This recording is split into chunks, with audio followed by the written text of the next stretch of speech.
പാട്ട് പഠിക്കാതെ എങ്ങനെ ഇത്രയും അടിപൊളിയായിട്ട് മനോജേട്ടൻ പാടുന്നു? പാട്ട് പഠിക്കുന്നത് അച്ഛന്റെ മകനായിട്ട് അല്പം കിട്ടിയിരിക്കുന്നതാണ്.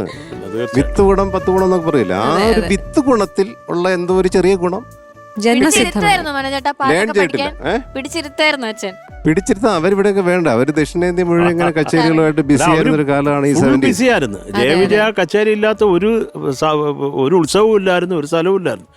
ഞാൻ എത്ര കേട്ടിട്ടുണ്ട്. ഞാൻ ഒരുപാട് പാട്ടുകൾ പാടിയിട്ടുണ്ട് വിജയ് മാഷ്ടെ. അപ്പം ഡിവോഷണൽസും ഒക്കെ റെക്കോർഡിങ് ചെയ്യുന്ന സമയത്ത് ഇവിടെ കൊച്ചിയിലാണ് റെക്കോർഡിംഗ് നടക്കുന്നത്. അപ്പൊ എൻ്റെ അടുത്ത് പറയും, മനോജ് അസലായിട്ട് പാടും. ഞാൻ പറഞ്ഞു, അതെ മനോജേട്ടൻ പാടുന്ന ഞങ്ങൾ കേൾക്കാറുണ്ട് ടി വിയിലൊക്കെ ഇടയ്ക്കുക. അതെന്താ റെക്കോർഡ് ചെയ്യാറില്ലേ? ഇല്ല അസലായിട്ട് പാടും, പക്ഷെ മടിയാന്ന് പറഞ്ഞിട്ട് അങ്ങനെയൊക്കെ പറയാറില്ലേ? ഓ പറയാറുണ്ട്, ഭയങ്കര കാര്യം. ഇങ്ങനെയൊക്കെ എന്നെ കുറിച്ച് പറയാറുണ്ട്.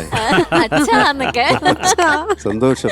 അത് മാത്രമല്ല, മനോജിന്റെ ഞാന് നക്ഷത്ര ദീപങ്ങൾ തിളങ്ങി ചുമ്മാ ഒരു യൂട്യൂബ് വീഡിയോ ഇട്ടതിൽ അച്ഛൻ കണ്ടിട്ട് വിളിച്ചിട്ട് അത് ആണ് എനിക്ക് പാടി വെച്ചത്. അതിങ്ങനെ മയില് വിരിയുന്ന പോലെ അങ്ങ് വിരിഞ്ഞെന്നുള്ള ആ പാട്ട് കുറച്ചുകൂടെ. അതാണ് അണ്ണാച്ചി പാടിയപ്പോഴത്തേക്കും അസാധ്യം. അണ്ണാച്ചി ഇവിടെ ഉണ്ടല്ലോ, നമുക്ക് ഓരോന്ന് വെച്ച കാലക്ക അതൊക്കെ. അപ്പൊ അണ്ണാച്ചി ഇടയ്ക്കിടയ്ക്ക് എടുത്തിടുമല്ലോ. പിന്നല്ലാണ്ട് മനോജൻ ഇഷ്ടമുള്ള ചോദിച്ചാ മതി.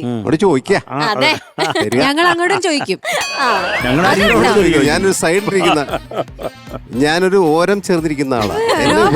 ഞാൻ സെൻട്രലിരിക്കുന്ന ആളാണ് നമ്മുടെ മെയിൻ ആള്. മനോജേട്ടാ, വെൽക്കം എന്ന് ഞാൻ പറഞ്ഞില്ല, welcome back to superstar എന്ന് ഞാൻ പറയുന്നു.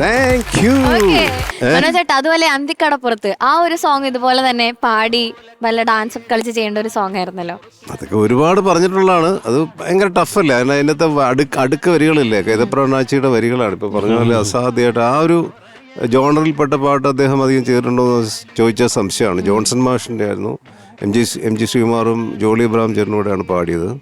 എൻ്റെ വരികൾ ഭയങ്കര ടഫാണ്. അതൊന്ന് വായിൽ വരണ്ടേ.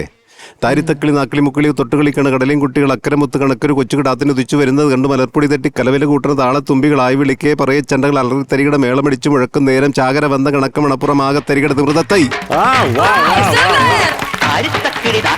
ിളി തൊട്ട് കളിക്കണ കടലിൻ കുട്ടികൾ അക്കരമുത്തുകണക്കൊരു കൊച്ചുകിടാത്തനുദിച്ചു വരുന്നത് കണ്ട് മലപ്പൊടി തട്ടി കലവില കൂട്ടണ താളത്തുമ്പികളായി വിളിക്കേ പറയ ചണ്ടകൾ അലറി തരികിട മേളമടിച്ചു മുഴക്കും നേരം ചാകര വന്ന കണക്ക് മണപ്പുറം. അപ്പൊ അങ്ങനെ ഇതൊന്ന് പാടി ഇത് അഭിനയിച്ച് ചിരിച്ച് കളിച്ചൊക്കെ ഡാൻസ് ചെയ്ത് വരണ്ടേ. വരി തെറ്റാനും പാടില്ല. ഒരക്ഷരം മാറിപ്പോയ പോയി.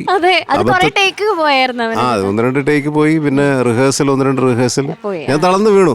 കടലിന്റെ തീരത്ത് തളർന്നു വീണു. എന്നെ എടുത്തുകൊണ്ട് പോയതൊക്കെ എനിക്ക് ഓർമ്മയുണ്ട്. കാരണം അത്രയും കാലം ഒരുപാട് സ്ട്രെയിനാണ്. അത് ഒറ്റ ഈ ഭരതനായിട്ട് ഒരു സിംഗിൾ ഷോട്ടിലൊക്കെ എടുത്തു കളയും. അല്ല ഈ കട്ട് ഷോട്ടും പരിപാടിയൊന്നും പുള്ളിക്കില്ല. റിയലിസ്റ്റിക്. ഒരാൾ അങ്ങനെ ഡാൻസ് ചെയ്യുമ്പോൾ മൊത്തം ആ താളവട്ടം മുഴുവൻ ഡാൻസ് ചെയ്യണം. ഈ വരികൾ ഇങ്ങനൊരു വലിയ താളവട്ടമുണ്ട്, അത് മുഴുവൻ പെർഫോം ചെയ്യേണ്ടി വരുന്നു. അപ്പോൾ അത് വലിയൊരു ഓർമ്മയാണ്. അതൊക്കെ അത്രയും ലെജൻഡറി ആയിട്ടുള്ള സംവിധായകരുടെ വർക്ക് ചെയ്തു. അതൊക്കെ ജീവിതത്തിലെ ഏറ്റവും വലിയ ഭാഗ്യമാണ്.